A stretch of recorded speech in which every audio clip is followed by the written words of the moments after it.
Today I'm talking to Scott Kilmartin, who's ringmaster at Hall. It's a lovely little business that recycles rubbish and creates great, neat streetwear and design-savvy products out of that recycled rubbish. Welcome today, Scott. Thanks, Fiona.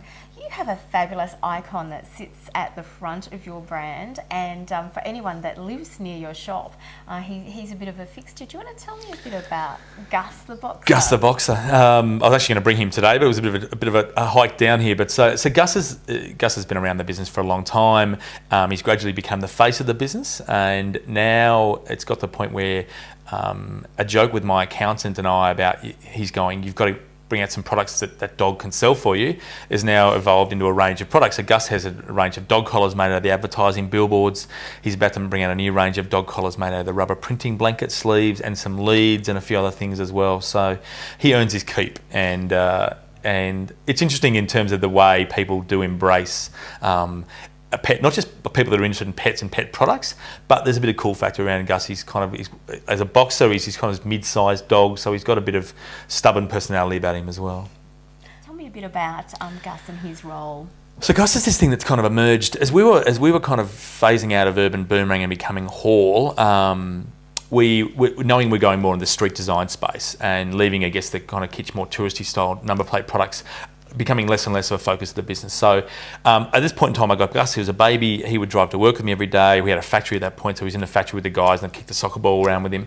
Then we dipped our toe in the water, took a short-term lease on some retail in Northcote, and we kind of refer to that as our winery cellar door model. You could see buy the bottle of wine in the front, but see the grapes being crushed at the back. So, and Gus used to hang out in the shop and he'd wander from back and forth, and lots of customers really liked the dog and would come in and we'd be forever going, oh, with this shop in Northcote, it's called Hall, and they'd be looking at it and we're like, oh, dog in the window. They'd be like, oh, we know the place. So it kind of emerged when the social media stuff really started happening with Facebook and Twitter.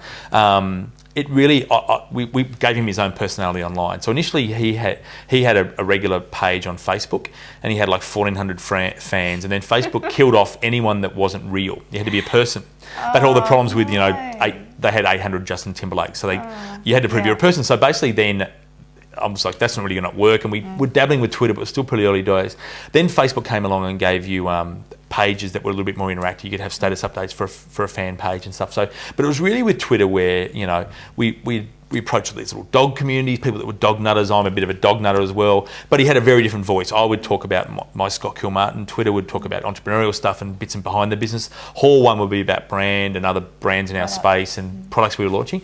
But Gus would be, we went to run the park and no one came in the shop today. And then we started writing a few blog posts through the eyes of the dog. Yep. It was like one of those famous Simpsons. They did a Simpsons episode through Santa's Little Helper where it was like, Gus, Bart arguing with his sister about whether the dog actually knows any more than walk and food, and ultimately that's the whole thing. And so Gus has evolved, and I was really sceptical about, do you put a dog that can be seen in some aspects as a bit folksy or whatever, in terms of we were kind of repositioning ourselves in that kind of edgy design brand street space.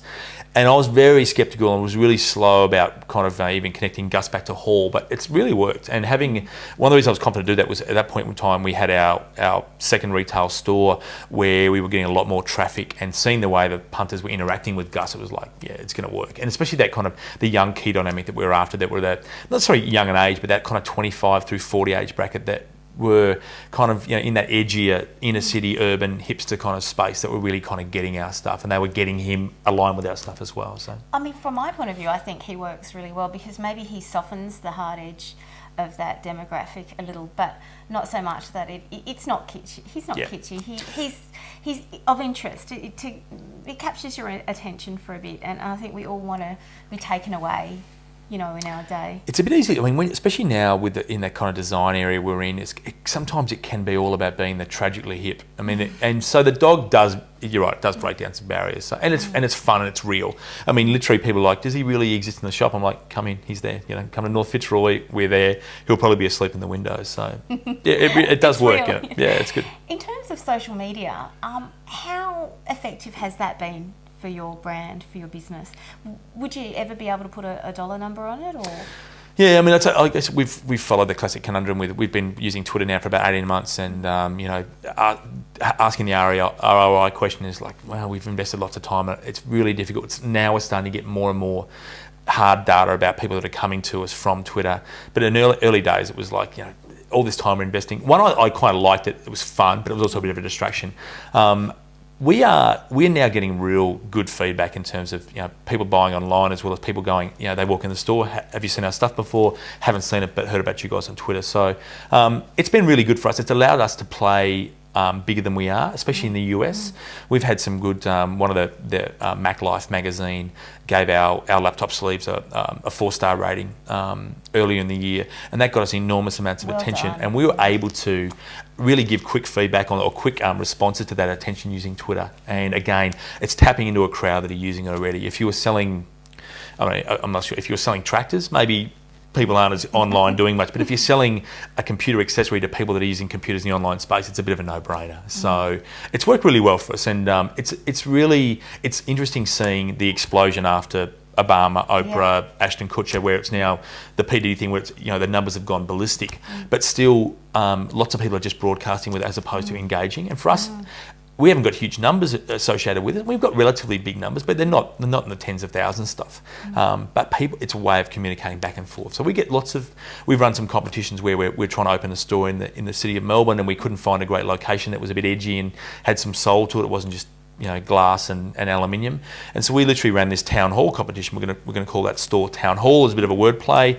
And we ran in competitions, and we got more engagement through Twitter than email marketing, through word of mouth, through people coming in the store. So it's worked really well for us. 18 months of investment, the results are coming through now. Starting to see it too, and starting to be able to communicate that with our staff in training the guys on how to use it and what works and what doesn't. How would you now, what offline marketing number one do you do, and how would you compare them now, looking, say, forward? Would you throw away offline marketing going forward, or what would your view be? They definitely work for us. They're complementary. One leads the other. So the biggest successful, we don't do any advertising at all. We do a lot of it. We chase editorial, and we're starting to do more sponsorship stuff. So we'll sponsor events that are in and around our space. If it's art house, if it's design driven, that kind of stuff. So, but getting editorial in magazines, in that, whether they be like something like the Qantas magazine, has been great for us, because obviously things like a laptop sleeve, again, it's a travel product, as well as being a kind of design accessory, so you can come at it a few different ways. So we pitch, sometimes we play the green card, sometimes it's design street, sometimes it's a travel accessory, to try and get into different magazines with a different angle, so, whether it be a green mag, a streetwear press, innovation stuff as well. But they definitely combine. You definitely run, we try and, you want to have a URL mention that if it's an online magazine as well as being an offline printed mag, you want to be able to link back. So I think they definitely are complementary. If we were an advertiser, traditionally, I would be getting out of advertising, but we haven't gone in that path. One, because we couldn't afford it. Now I don't think it's got any value to us. Scott Kilmartin, Ringmaster of Hull, thank you for your time today. Thanks, Fiona.